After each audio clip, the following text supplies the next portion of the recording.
Ladies and gentlemen, you probably asking me why I'm outside hooping in the rain. First off, it's Cleveland. All right, I can't control the weather. Second off, I wanted to do this video. This video is about how God gave us beautiful things, but sometimes we look more at the beautiful things than we look at God. So basketball. Basketball in the gym is probably one of my favorite two things, and video games, right? Three things. But I want to talk about basketball especially because basketball, right?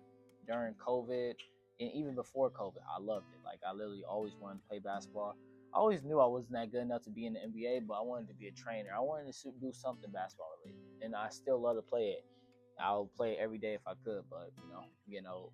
But I fell in love with that so much, right? But I was going through a hard time in my life. I was feeling depressed. I had anxiety, a lot of feelings that definitely did not make your boy feel good, and definitely made him doubt his self-esteem, right?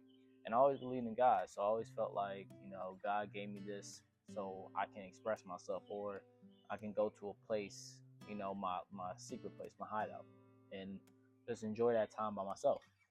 And I think that's true. I still do believe that.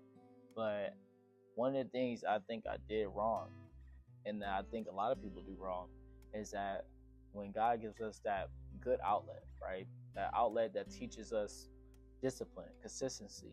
You go into the gym, it teaches you, how to actually work through when you're tired. It teaches you how to respect your temple and so many other things. And I think that a lot of things in this world is supposed to teach us that. But I think we're forgetting that we're supposed to fall back on God. I was falling back on basketball a lot. Like I was feeling sad, I was feeling depressed, so I went to go play basketball. But I didn't pick up my Bible. I didn't spend my time talking to God. And that's why I'm saying that I put basketball first. And I don't think it's nothing wrong with playing basketball. I'm not saying there's nothing wrong with doing these things, but who are you running to when you're in times of need? Are you running to the basketball court? Are you running to the gym? Are you running to the friend to express yourself? And I'm not saying that you should never do that, but you should always run to God first, right? So I got some Bible verses for y'all. I'm about to cook. Matthew chapter 11, verse 28. And this is Jesus talking, right? He says, "Come to me, all you who labor and are heavy laden, and I will give you rest. Take my yoke upon you and learn from me, for I am gentle and lowly in heart, and you will find rest for your souls, for my yoke is easy and my burden is light." I was going to basketball. I was going to the gym. I was going to friends. I was going to so many other things, trying to escape this reality or just trying to take a break from this reality. But when I was doing that, I should have been running to God. I should have been running to God. And we forget. It's so easy to forget. Like I'm not even trying to be disrespectful to Jesus or nothing, but it's kind of easy to forget when you in a world full of things that can make you feel better when you feeling sad. We got drugs, we got alcohol, we got lust, so many things, right?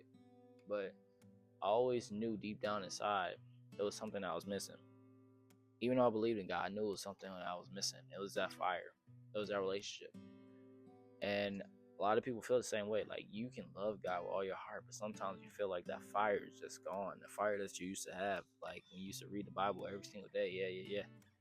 You feel like it's gone, but it's still there. It's still there. It just needs a little spark, just to let y'all know. Matthew chapter 6, verse 33. But seek first the kingdom of God and his righteousness, and all these things shall be added to you. Ladies and gentlemen, we gotta seek God first. And obviously I don't do it all the time. Never did do it all the time. But I'm trying my hardest to do it all the time.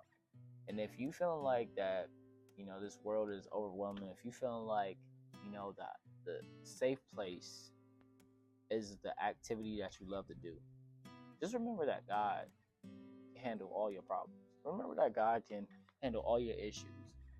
At the end of the day, right, you play that sport, you go to the gym, you do these things, right? And you truly don't feel better for the rest of your life. Like you don't feel better for the rest of the day. You might feel better for a couple hours, maybe the day itself, yeah. But tomorrow you might feel the same way. And what you are missing is God, Jesus, because He fills that hole in our heart. And you gotta know that He loves us, man. He loves us so much. And even though we go through pain, that don't mean that our pain is for nothing.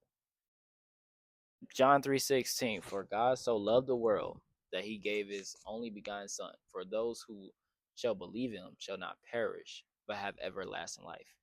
That might not be word for word, but I think it's but remember that God is the reason. God is the one that died on the cross for you. Jesus is the one that died on the cross for you.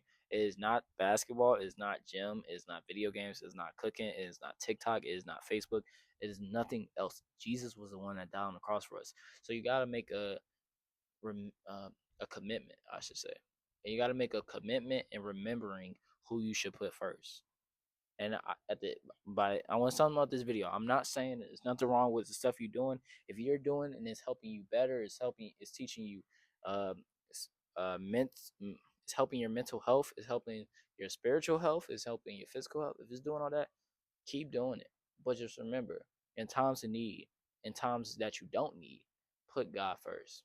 He is the one that died on the cross. Jesus is the one that died on the cross. Not basketball, not nothing else in this world died on the cross, but Jesus. And he is in you and he loves you. See y'all, ladies and gentlemen. Bye bye.